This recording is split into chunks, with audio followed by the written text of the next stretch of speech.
Ada seorang ustadz Pekanbaru kirimkan WA dengan saya. Saya baca 2 kali, air mata saya menetes. Kenapa? Karena WA itu berisi cerita satu orang ibu sedang menelpon anaknya. Ibunya nelpon anaknya. Assalamualaikum nak. Waalaikumsalam, kata anaknya. Kata ibunya, nak, sudah 1 bulan kau tak tengok ibu. Apa yang membuat engkau berhalangan, nak? Apakah kau sibuk dengan pekerjaanmu? Minggu yang kedua ibunya telepon lagi.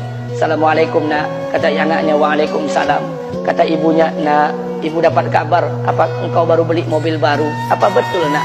Kata anaknya, betul bu. Kata ibunya, alhamdulillah nak, ibu bangga kau pandai menyenangkan hati anak istrimu. Minggu yang ketiga ibunya telepon lagi.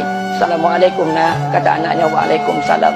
Kata ibunya, nak, ibu dapat kabar bahwa engkau baru beli rumah baru. Apa betul nak? Kata anaknya, betul bu. Kata ibunya, alhamdulillah nak, ibu senang kau bertanggung jawab dengan anak istrimu.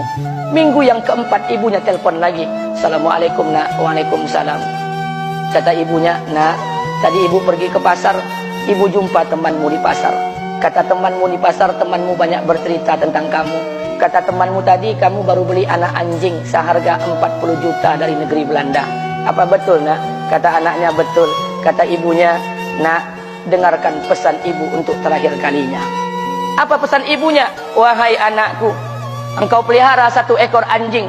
Kau siapkan harga anjing 40 juta. Kau siapkan rumah untuk anjingmu depan rumahmu. Kau jaga anjingmu pagi, siang, dan sore. Kau mandikan anjingmu pagi, siang, dan sore. Kau kasih makan anjingmu pagi, siang, dan sore. Demi Allah nak, dengarkan pesan ibu untuk terakhir kalinya. Apa kata ibunya? Demi Allah nak, demi Allah. Kalau seandainya Allah menciptakan ibu, kalau seandainya Allah menciptakan ibu untuk yang kedua kali di muka bumi ini nak, demi Allah, ibu tak ingin terlahir sebagai manusia. Ibu ingin lahir sebagai seekor anjing, biar berada depan rumahmu dan melihat wajahmu setiap hari.